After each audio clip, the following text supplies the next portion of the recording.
All right. Good afternoon, everyone. Thank you for joining today. My name is Stephanie Marin, and I'm alumni of GESI Bolivia. This webinar will last approximately 1 hour with the presentation followed by a Q&A. All participants will remain muted, so feel free to send in any questions to the Q&A, and we'll collect them and answer them after the presentation. You're welcome to turn off your cameras or keep them off, whatever you feel most comfortable. And then when we have about 5 minutes to go, we'll release a quick poll, and so just be prepared for that. So now I'd like to introduce Mauricio Ramirez Parra, whom I've had the pleasure of knowing since 2017. Before I read his bio, I want to express my appreciation to Mauricio for his commitment to engaging students, among others, in meaningful dialogue. He challenged me to consider diverse perspectives and connect with the Bolivian community, for which I am forever indebted. Thank you, Mauricio, for being a fearless advocate and educator. Mauricio Ramirez Parra, a native of Cochabamba, Bolivia, and graduate of San Simón State University, is the director and founder of Foundation for Sustainable Development Bolivia. FSD Bolivia has supported nonprofit organizations in Cochabamba, Bolivia for 20 years and has expanded to begin working this year in Salta, Argentina. During this time, Mauricio has coordinated more than 200 small projects in local communities with the support of students and professors from international universities. Currently, Mauricio is in the process of reorganizing FSD so that it has a reach to other countries in the region. Mauricio has had extensive experience in international work, as he was also president of the Cochabamba chapter for Partners of the Americas organization, which allowed him the opportunity to lead an agricultural program called Farmer to Farmer. The goal of Farmer to Farmer was to facilitate the exchange of technical knowledge of farmers, extension agents, and universities in the United States with farmers, producers, and universities in Latin America and the Caribbean. Mauricio has also served on the boards of non-governmental organizations, supporting them in preparing their annual budgets and plans. Without further ado, I'd like to turn the mic over to a great friend of mine, Mauricio. Thanks, Stephanie, for this great introduction. Sorry you can't see me. There were some technical problems with my camera. So thanks for the opportunity to Northwestern, to the program. I'm happy to share some ideas about this pandemic disease in the world, and I will focus in South America and especially in Bolivia and Argentina, where the program works. I am representing FSD and also AMISARE. We work together to offer some programs to universities, in this case to Northwestern, since last year, because until 2018, I worked for an organization called FSD International that it's not working anymore. So as Stephanie mentioned, I am trying to reorganize in Bolivia the FSD program, and I'm working with Amistare. So with these clarifications, I will start, please. Next one, Corey. I'll start talking about the context of the political and economic context when we received this disease, the pandemic disease. We had many government changes. We had some recent elections in the region. As always, we were passing or crossing to financial crisis. In some countries in the region, we had demonstrations and protests for social justice, as it's our normal life in this part of the world, since we recover the democracies in the 80s. Also, in some countries like Bolivia, we were under a transition government. We were organizing a new election for president. Next one, please. New governments in November of last year, we in Bolivia, we had a new government, a transition government. In Argentina, it was in December, middle of December of last year. Uruguay is the newest country with a new president. He began in the 1st of March of this year. So this kind of situation was important when the disease came, because all these countries were in the middle of other things like organizing their governments, having new authorities, trying to solve some problems from the past. In some cases, they did not have all the people in charge of different programs, so they were in the middle of reorganizing their countries in different ways, because all these governments came from a different political party, and also from a different philosophy of government. Like, for example, in Bolivia and Uruguay, the previous governments were left governments, and in Argentina it was a right government. So we'll see later that this affect also to the pandemic. Next one, please. Another factor was the economical and financial crisis that is always present in countries like in South America. For example, I'll give you some examples. Peru had the lowest economic growth in the last 10 years. It was 2.16%. For them, it was a bad year.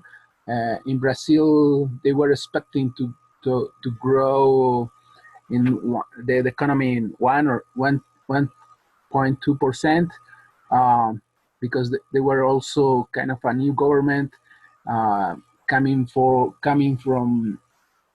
a lot of progress in corruption, and the growth last year was 0.8%. In Argentina, also they were negotiating their external debt with the International Monetary Fund, another bank and entities. They had 50% of the devaluation of their currency last year. So these kind of problems are common in South America, but last year, at the end of last year, was even worse for many of these countries. Next one, please. Another situation that is always present in South America are demonstrations, protests. At the end of last year, and also at the beginning of this year, this was common in most of the countries in South America. For example, in October of last year in Chile, the protests began for the reason was the increase of the price for the public transportation system, and also after that, the people start asking for the highest, the increase of the rates for public services like electricity, communication, and also they started protesting against the monopoly of the health system and education system. So it began the first week of October, and until this point, they didn't solve this kind of problems. In Ecuador, they have a similar situation. The first week of October, the government decided to establish new economic measures. They eliminate the gasoline subsidies. They also ask the people to donate part of their salary for the national system. So they had a lot of protests before the disease arrived to Ecuador. The same in Bolivia. We had elections at the end of October, and there were accusations of fraud. So October, November, and until this point, we have a lot of political problems and protests. In Brazil, people were asking about human rights, some indigenous rights. They had protests in November, in December. So this picture of this kind of activities it's common in this part of the world, but at the same time, it was increased at the end of last year in most of the countries in the region. What I'm showing you are some examples, but in most of the countries of South America, we had this kind of protest for different reasons. Next one, please. I will talk specifically to Bolivia. What happened? Again, we had elections after the 20th of October. The whole country was in problems. Many people were protesting about elections because there was suspects of fraud, and then the OEA, the American States Organization, mentioned that there was a fraud in Bolivia. Some people were supporting the last government. We had a government for 14 years. Mr. Evo Morales was in the power, and he had a lot of problems in his last part of the presidency. So the country was in with a lot of demonstrations for a month and a half. The main cities were closed. There were some fights between the militaries and also with some protesters. At the end, the president at that point, Mr. Morales, decided to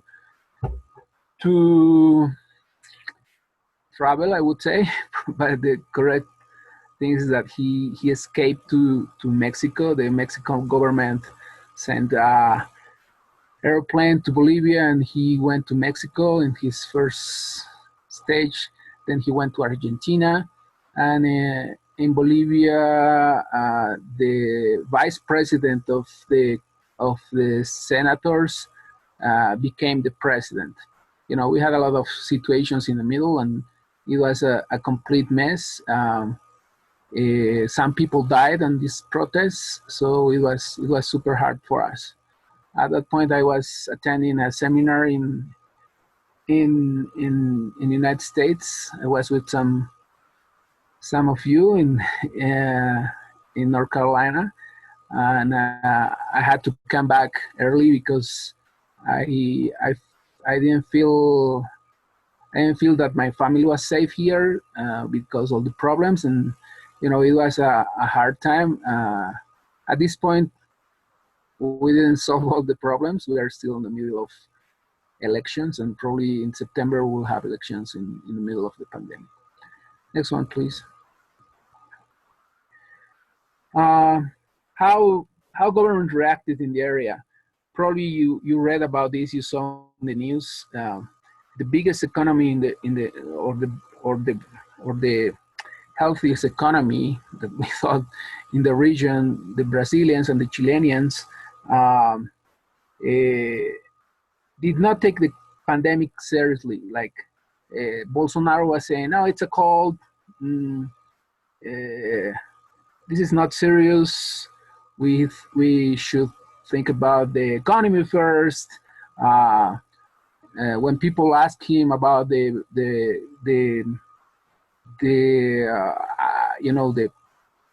poor people, the older people in their country, he say, this is natural. whoever needs to survive will survive, and the rest, it's a natural selection. A couple of times he mentioned really bad speeches about the situation.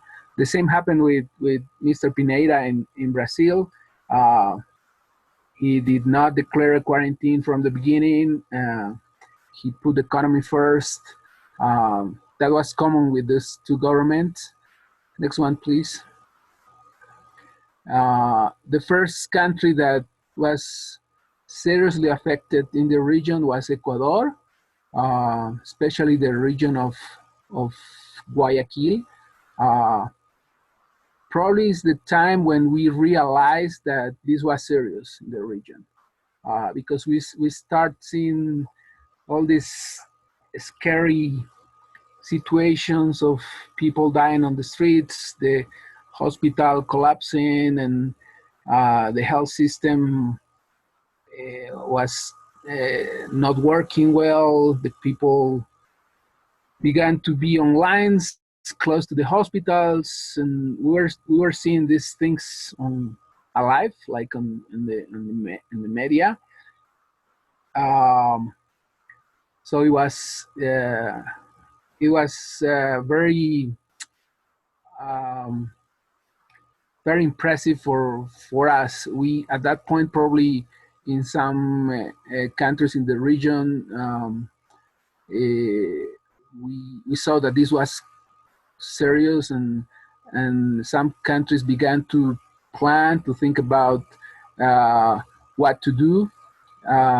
But from my perspective, it was kind of late because the disease was in the region. Next one, please. Countries like Peru began to the quarantine. They declare, or they establish some rules for the people. They organize a plan, but as I mentioned before, many people was infected at that point. The health system also in Peru collapsed. For us who lives really close to them, was scary because we have borders with them. We saw everything what they were doing, but even they had plans. Even they tried to control it from the beginning.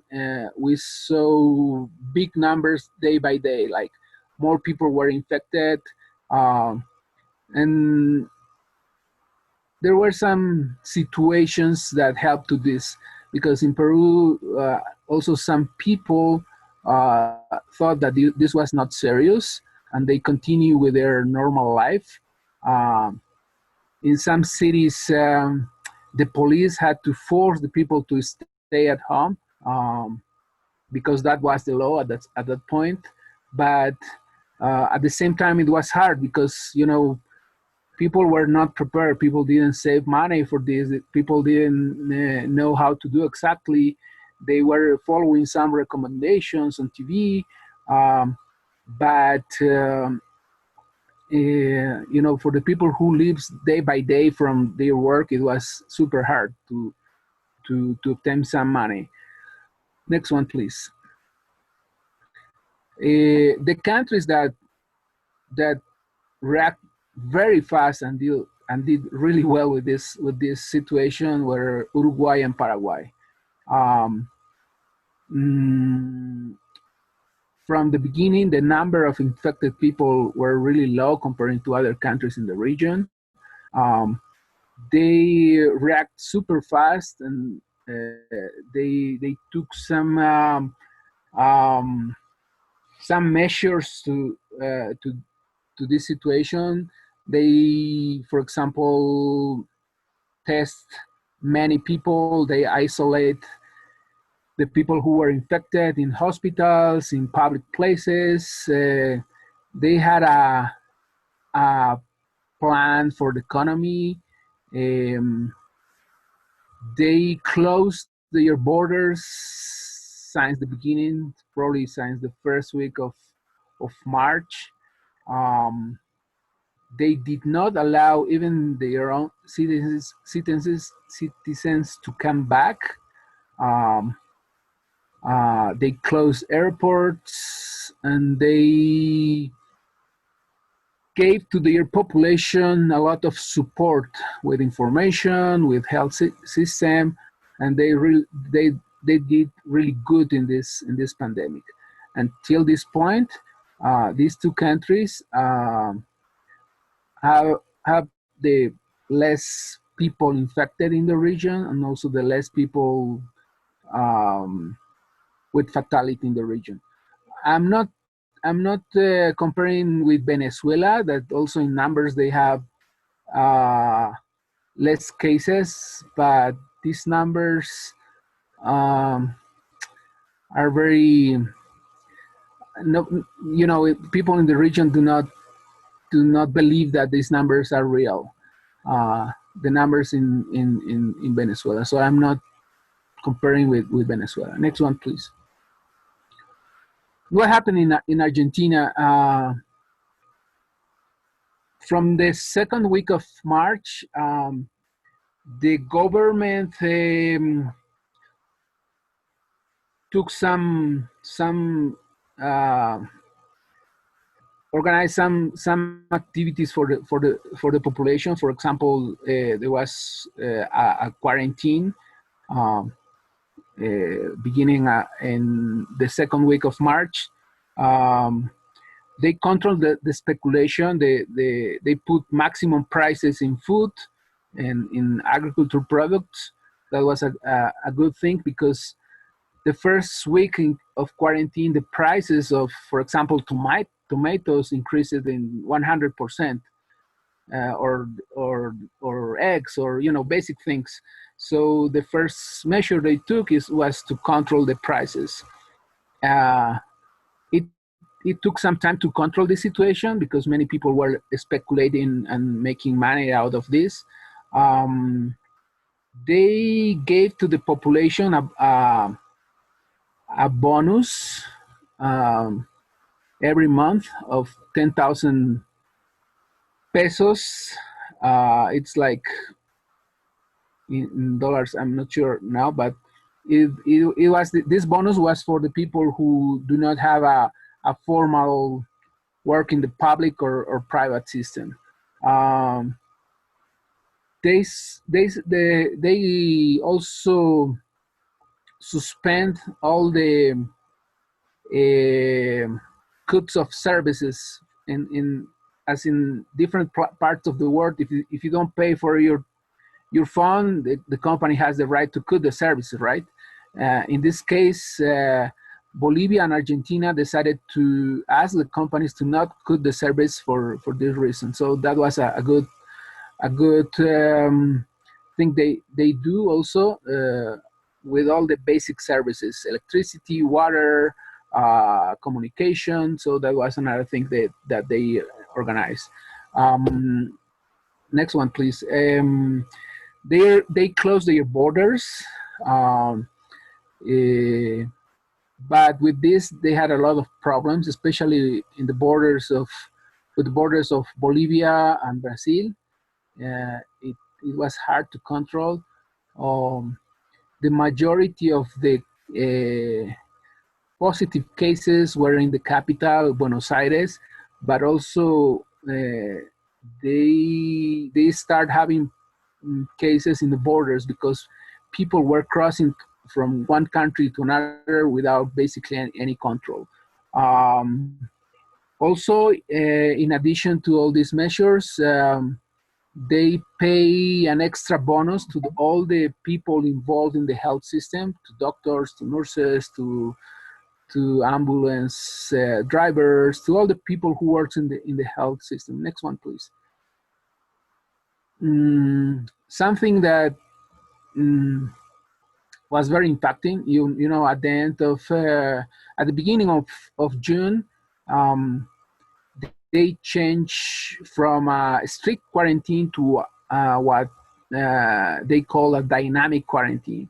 So some businesses had the permission to start working, some people, and a phrase that the president mentioned on the day that he authorized this dynamic quarantine is, you wanted to run and walk, uh, come out there, and you will see the consequences. Um, and it happened as soon as they let the people to go to the streets, to parks, to open areas. The number of infected people increased, especially in Buenos Aires and some cities around Buenos Aires. So at this point, they are going back to the street quarantine um, for another 2 weeks because the number of infected people grew last couple of weeks there in Argentina. Next one, please. And in Bolivia, what happened? The first case was detected the second week of March. The government declared a quarantine. The first case came from Europe.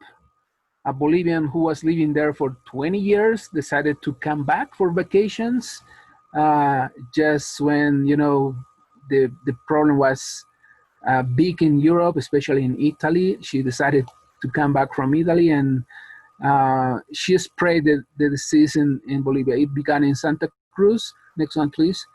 And it was hard because as probably everybody in the world, we weren't prepared for this. The government installed the quarantine the second week of March. We were in a strict quarantine for 2 months until the end of May. What the government decided to do to solve this problem was to also give bonuses, economic bonus to the population. We had two types of bonus: the universal bonus and the family bonus. It's almost $72. It's 500 Bolivianos. So every person who is not in the formal system, in the public and private system, had the right to receive this bonus.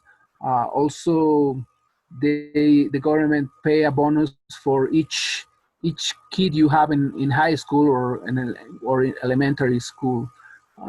For example, I have 2 kids. I received 2 bonus of 500 Bolivianos, one for each of my kids. So that was from the economic perspective. They tried to implement new plans, new health plans, but it didn't work. Next one, please. In the middle of this pandemic, also probably as some countries, we had corruption scandals in different levels. For example, at the national level, the government bought these machine respirators for intensive care. The real price was $9,000, and we paid $20,000 for this. So some people were involved in this kind of under-table business. At the local level, there were some scandals. For example, in Cochabamba, the mayor bought food for the police and the army who were controlling the quarantine on the streets. The municipality pay more than normal for this food. For example, a lunch that can cost normally $3-4, they pay $15, $20 for lunch. So that was another scandal at the local level. And these are a couple of examples. And this is something that happened in Bolivia, but the same happened in Argentina. We saw some scandals also in Peru, in Ecuador. You know, the people who is in charge, the authorities, and the people who were supposed to buy equipment, is, you know, masks, gloves, medicines. They were paying extra to international companies and, you know, doing business under the table. This was common.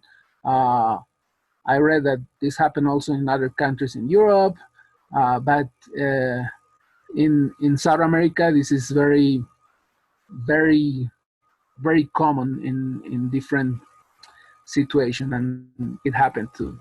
Next one, please. So what is people doing about this? Since the health system collapsed, and you can't go to a hospital. I'll give you another example. In Cochabamba, we have 3,000 infected people, and we have only space for 346 people at hospitals in Cochabamba. So the rest of the people are trying to find different solutions. I'll show you some things that people is doing in countries like Bolivia. The same situation it's going on in other countries in the region. One thing that is super common now is people looking for alternatives. For example, a person who has the infection is looking for hyperimmune blood plasma. I don't know if this is correct in English. In Espanol, it's plasma hyperimmune. So the people who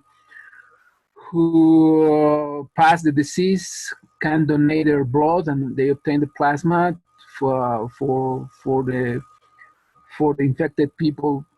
It's working in some cases, so this is super common. You can see in the social, maybe in WhatsApp, in I don't know, in Facebook, people asking for plasma every day. Every day you find friends. For example, this person who's in this picture is a personal friend.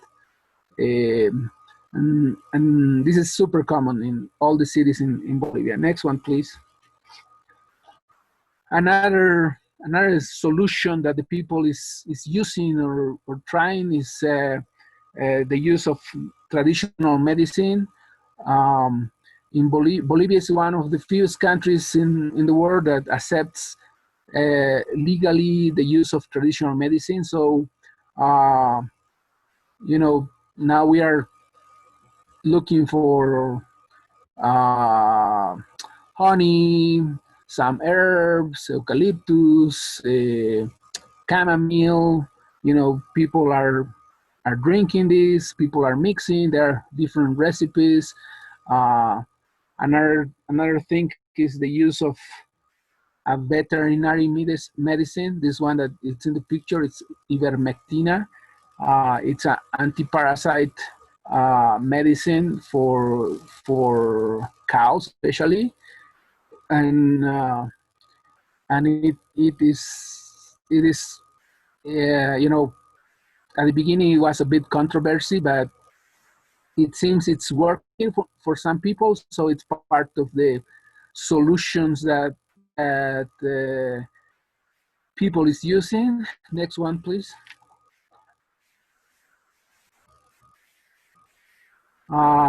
Probably you saw this, you read about this, the use of the chlorine dioxide suggested by a German biophysic. It's in the polemic now. For many people, it is working. So in the cities now, in some cities in Cochabamba, for example, there are a couple of pharmacies that are preparing this chemic, uh, and in some municipalities in Santa Cruz, the the local measures decided to give it to the population. Uh, it's a big controversy. This guy Andreas Kalker uh, is in the news every day. Is The local TV news are interviewing him. We are seeing results from Peru. It seems that in Peru and Ecuador it worked very well. Uh, and it seems, I didn't know this, but that many people were using this chemic for a long period of time before the COVID-19 virus, for different things. And um, you know, we did not see any person who died because they use this. And this is another alternative thing that people is using here. To be honest, this past weekend I went to the pharmacy and I bought it just in case. Uh, and the same is going on with the majority of the people in the cities. Since we can't go to the hospitals, since everything is collapsed, we have to see for these alternative things.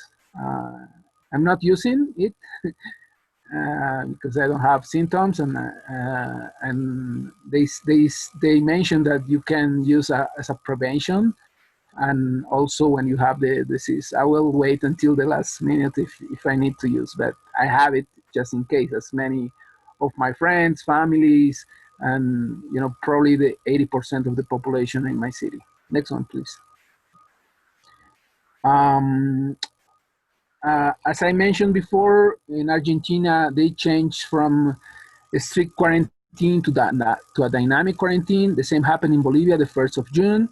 Uh, the government decided to pass the responsibility to local governments. The national level say, okay, we help until this point. Everybody's asking to go back to the normal. It seems that we can do it, but the responsibility is it's for the local government. So each local government needs to decide if they want to go few by few back to the normal or to continue with the strict quarantine. Some cities like Santa Cruz, like Beni in Bolivia, cities with most cases of this disease, decided to continue with the quarantine, and some cities like Cochabamba, La Paz, Oruro decided to begin with a dynamic quarantine. It was a mess the first 3 days. It seemed that nothing happened. Many people decided to go back to their normal life. Next one, please. We saw, especially in the markets, people not using masks. Uh, they were, not respecting the minimal social distance. So it was super crazy. And as you can imagine, the number of cases increased in these past 2 weeks. So this week we went back to the strict quarantine. So we are now in 10 days because at this point we have a lot of people waiting in front of hospitals. You now can see your friends, your family dying because of this disease. Um, the doctors, the people who are working in the health system were infected too, because another situation in South America is that we don't have the resources to buy basic things like protection masks, gloves, medicines. Um, so the doctors are working without basic conditions, and they are getting infected. Many of them passed away last week. Many of them are in intensive care now because they were working for hours, like probably you saw in US. But the situation in this part of the world is that we don't have the resources to buy basic things, protect basic things for the people who's working for the health system. Next one, please. So as you know, we work with different local NGOs, and I want to share you what they are doing in this situation. They had to adapt their work because um, the population that they work with, uh, they need to continue this type of work in some way. And as you can see in the picture, for example, this is Alerta Verde. They work with urban gardening and in the south part of Cochabamba, and the staff of this organization had to adapt some things for this new way of life. They organized some Zoom activities. They were trying to do what they do normally using a computer, trying to show um, basic techniques of urban gardening from an office, trying to transmit um, via WhatsApp or Zoom. When we began the dynamic quarantine, the staff had time to visit their clients, their places, their gardens. But now that we are back to the quarantine, they are organizing some activities online. Next one, please. Some NGOs have more resources to work, and also they have more staff to do some kind of activities. For example, IDH, it's a bigger organization in Cochabamba, and they have a good team in different areas, and they are offering services not only to the people that they used to work in the past. They are offering services also to the population, to the general population in Cochabamba. For example, in part of their team are some psychologists, so they are offering virtual services to the population, because one of the problems with this disease is some psychological problems. So they are offering services online for free. They are organizing some live Facebook activities with youth population. They are offering some medical consultations online. They organize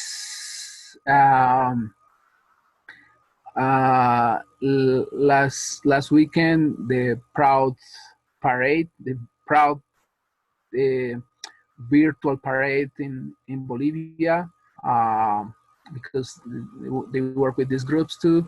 So with organizations like this that have more resources, this is a super busy time, because they are trying to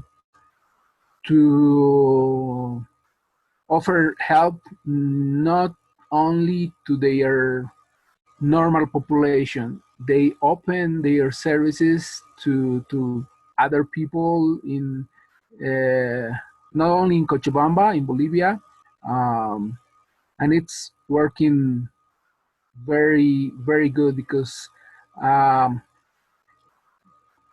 they are probably offering some services that are not uh,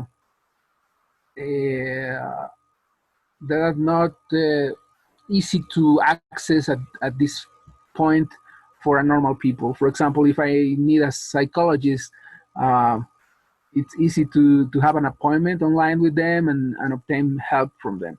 If I need some doctor suggestions or consultation about I don't know a cult or about about this disease, about to know more technical aspects of the disease, they have staff working on helping the population. So this is a great example. Another one, please. The next one. And some other organizations like Tucuypacha, also they are working online. Stephanie, this is Lilac in the front of the computer. She's giving technical supports to some clients online. When we had the dynamic quarantine, she was going to the office. Now she's giving the service from her house. So the idea of all these NGOs is to continue the contact with the people, because the people needs them at this point. They are trying to use all the resources available. They are learning how to deal with this technical stuff. It's not easy because in Bolivia, internet it's not available for the whole population yet. The speed of the internet is not good. Also, there are some situations like today.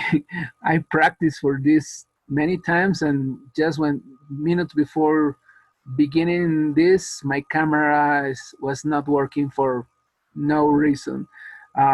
So we're learning to live in this new way.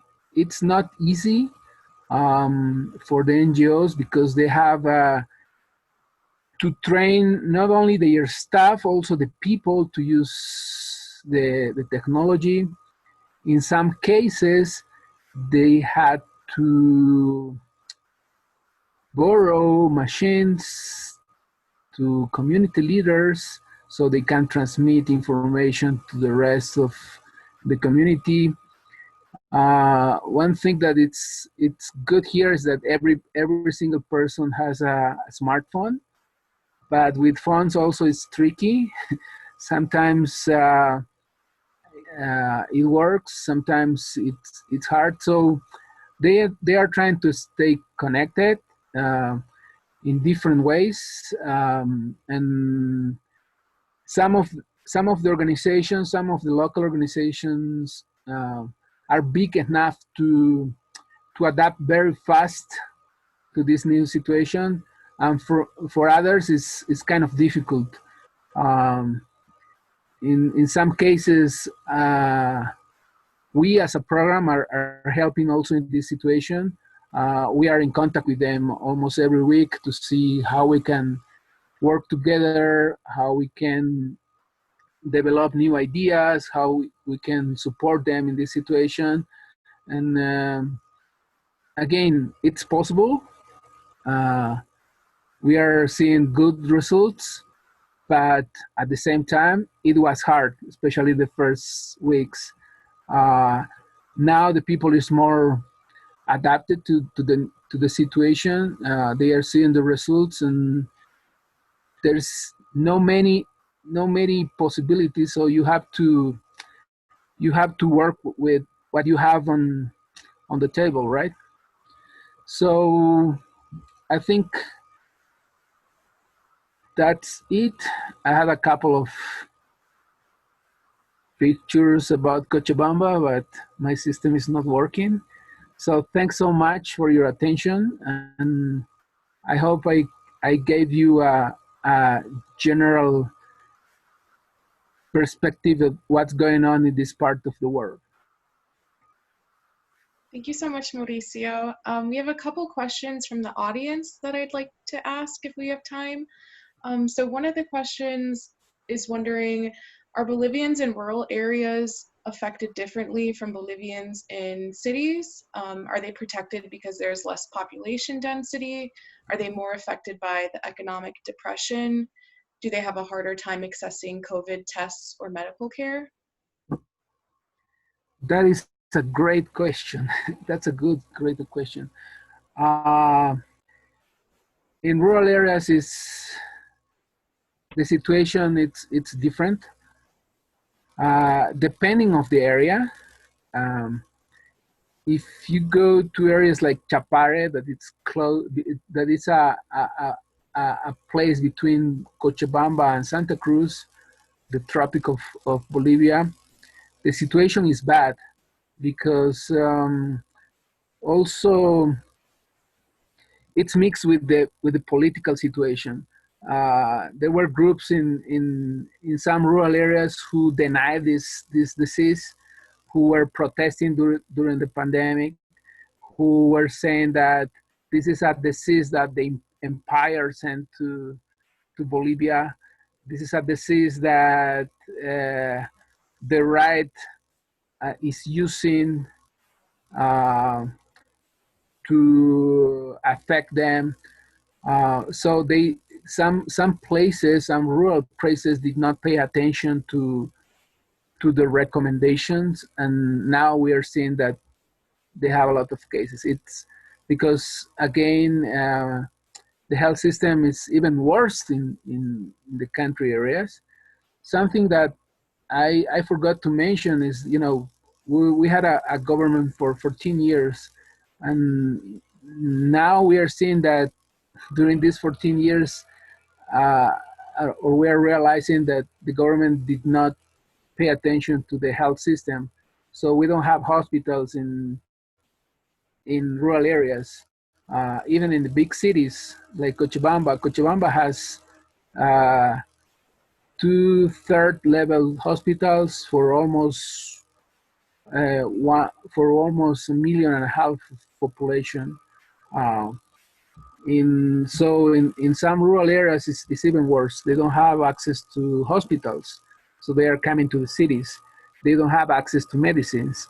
So what they are doing, they are using traditional medicines. They are trying to solve this problem, drinking chamomile, uh, using eucalyptus, mixing garlic with honey. You know, things that normally works for colds. Uh, so in rural areas, it's even worse, and the situation for them is even worse compared to the cities. We have another question as it relates to the upcoming elections in Bolivia. How do you think the pandemic will change how people vote in the next election?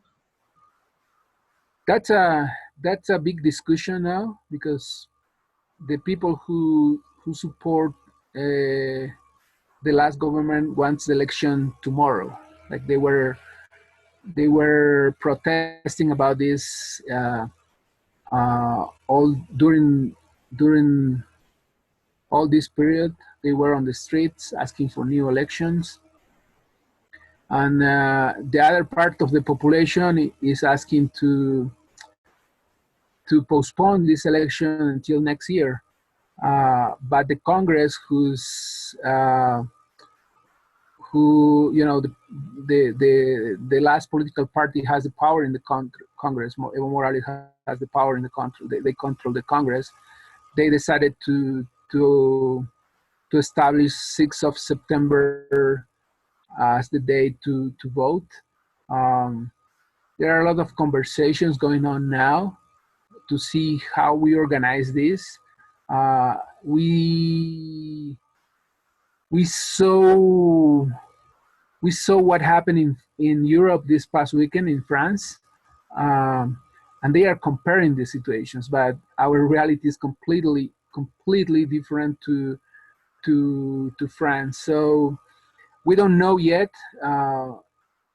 In Bolivia, it's mandatory to vote. So if, for example, if you don't vote, you can't use the banks, you can't go out of the country. We have some rules about it. So since it's mandatory, and we are in